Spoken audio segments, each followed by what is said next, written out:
Como foi a discussão entre Marlon e Alessandro Barcelos depois do Grenal no Beira-Rio? O pedido de desculpas do técnico Luiz Castro e a projeção para a estreia do Campeonato Brasileiro e também para a última rodada da fase classificatória do Gauchão. Será que pode ter Grenal antecipado antes da final? Tudo isso agora aqui no canal do Gabardo. Esse é o canal do Gabardo, com muita informação e análise. Eu estou chegando aqui no canal do Gabardo em nome de Arroz Prato Fino. Ainda com a repercussão depois do Grenal com vitória do Inter pelo placar de 4-2 contra o Grêmio do Beira-Rio na noite de domingo. Um resultado justo, porque o Inter jogou melhor e mereceu a vitória. Inter líder do Grupo A, com 12 pontos, e o Juventude é o segundo colocado com 11 pontos. No Grupo B, que é o grupo do Grêmio, o Grêmio é o líder com 9 pontos, mas o Grêmio tem um jogo a mais do que o Caxias, que completa a rodada hoje, nesta segunda-feira, contra o São José, aqui em Porto Alegre. Se o Caxias ganhar, ultrapassa o Grêmio e fica na primeira colocação do grupo. E só tem mais uma rodada para o final da fase classificatória. Meio de semana, com estreia do Campeonato Brasileiro para a dupla Grenal, o Grêmio quarta-feira contra o Fluminense do Rio de Janeiro e o Inter contra o Atlético Paranaense do Beira-Rio também na quarta-feira. E aí no final de semana que vem tem a última rodada da fase classificatória. Sábado, o Inter contra o Caxias no Centenário e o Grêmio na Arena contra o Juventude.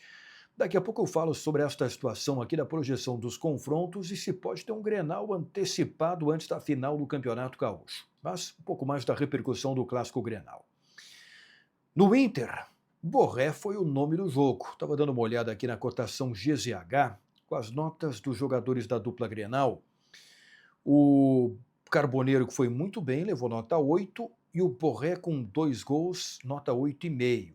Olha, o Borré ainda tem que confirmar durante o ano, porque a última temporada dele não foi boa em 2025, mas ele deixa uma ótima impressão neste início de 2026 do Internacional.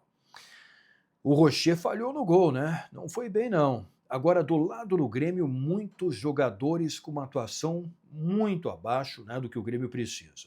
Começando pelo goleiro Everton. Nessa mesma cotação GZH, ele levou nota 13,5 e falhou em 2 gols, né? Aí não tem como defender. Mas, enfim, é um goleiro com um currículo expressivo e foi contratado para resolver o problema da posição do Grêmio. Marcos Rocha levou nota 4. Marcos Rocha foi atropelado pelo Carboneiro. Não teve uma boa atuação. Bom, o Cristaldo, em jogo grande, ele não consegue jogar bem, né? É por isso que o Grêmio está procurando um outro meia, um outro articulador e esperando a recuperação do Monsalve, e tem que ver se o William pode se adaptar a esta função ali do meia centralizado. Então, Inter 4, Grêmio 2, o Inter conquistou a primeira vitória no primeiro Grenal da temporada. Depois do jogo, teve um incidente com uma discussão entre o Marlon, lateral esquerdo do Grêmio, e o Alessandro Barcelos, presidente do Internacional. Pelo que eu recebi de informação das pessoas que acompanharam o ocorrido, isto aconteceu no túnel que dá acesso do gramado para os vestiários. Então tem um túnel e aí fica um vestiário de um lado, né, do Inter, e o vestiário visitante do outro. É muito próximo, né, a entrada pelo mesmo túnel.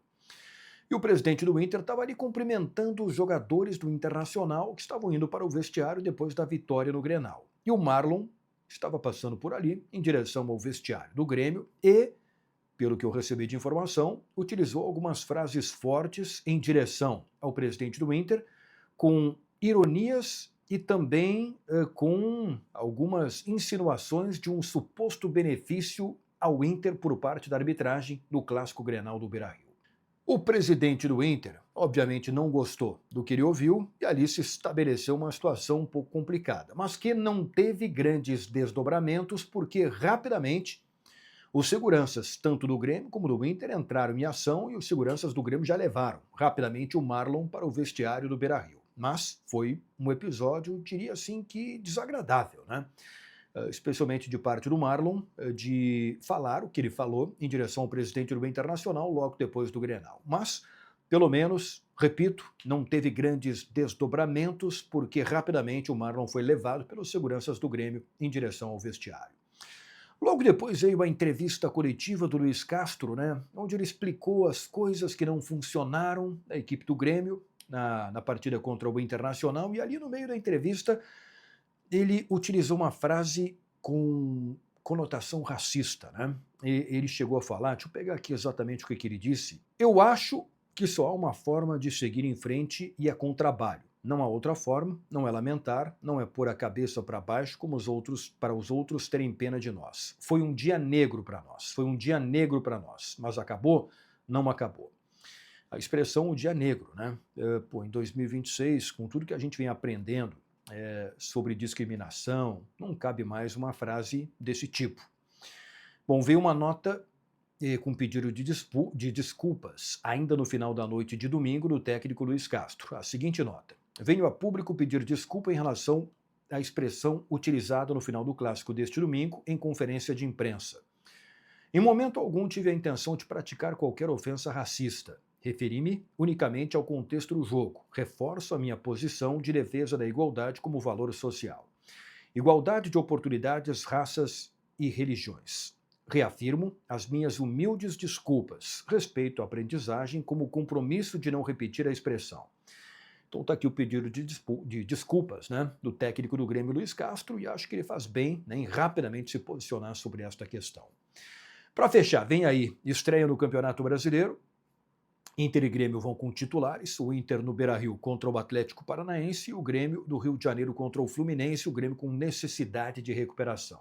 E aí no outro final de semana, como eu falei, a última rodada da fase classificatória, o Grêmio contra o Juventude na Arena, o Inter contra o Caxias no Centenário. Aí eu não sei se não vai ter preservação, né, de alguns titulares, porque vem uma sequência pesada de Campeonato Brasileiro. Olha o caso do Inter, que joga depois, na rodada seguinte, na segunda rodada do Campeonato Brasileiro, contra o Flamengo, no Maracanã. E o Grêmio depois, na outra quarta-feira, dia 4 de fevereiro, contra o Botafogo. Então, daqui a pouco no jogo do Campeonato Gaúcho, na última rodada da fase classificatória, pode ter preservação de titulares. Mas aí entra uma questão importante. Confronto nas quartas de final do Gauchão, do primeiro contra o quarto, segundo contra o terceiro, de cada grupo, né? Mas, a partir da semifinal, se leva em conta a campanha geral. Quem tem a melhor campanha, se daqui a pouco não for o Inter em primeiro e o Grêmio em segundo, por exemplo, né, com as melhores campanhas, se não for isso aí, pode ter Grenal na semifinal, pode ter um Grenal antecipado antes da grande decisão do Campeonato Gaúcho, né? Se o Juventude, por exemplo, ficar com a melhor campanha, né, pode ter Grenal na semifinal, o que sempre é algo que, especialmente Inter e Grêmio, não querem, né? Porque um dos dois, obviamente, aí ficaria de fora da final do Campeonato Gaúcho. Mas vamos aguardar esta última rodada da fase classificatória para ver o que vai acontecer. Uma boa semana a todos, o vídeo em nome de Arroz Prato Fino, e qualquer novidade eu volto aqui no canal do Gabardo. Até a próxima!